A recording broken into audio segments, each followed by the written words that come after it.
Buying a boat, no bow thruster yet, and you want one. They're easy to install.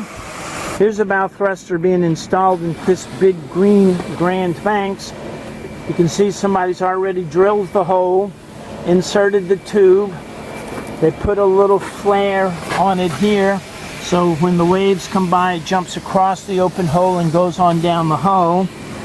And you can imagine that they're going to install a motor, the shaft, and the propeller system inside of this tube. You can see all the fiberglass work. That'll be cleaned up and primed with probably Interlux 2000 barrier coat. And then they will go ahead and put the black anti-fouling paint on it like the boat already has. And then you'll have a boat with the bow thruster.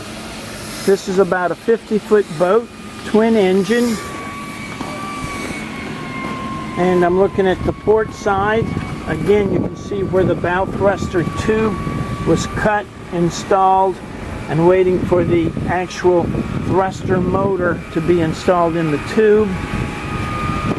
Walking to the back, you can see this bulge. That's where the depth gauge goes. Somebody just started an outboard motor.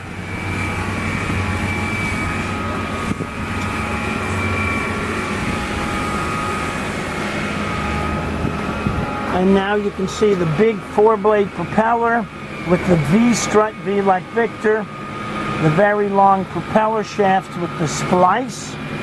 That's because this is a 2-piece propeller shaft. There's the intermediate strut, and then the propeller shaft goes in the shaft log into the shaft seal, and then couples to the transmission on the back of the engine. So here we've got a pretty big boat.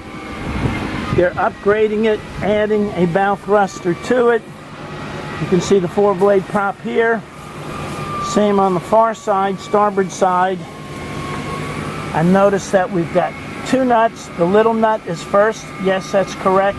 The big nut is second, and then the cotter pin. And very important to notice is that big keel. So if you ground the boat, hopefully your propeller blades don't touch the bottom.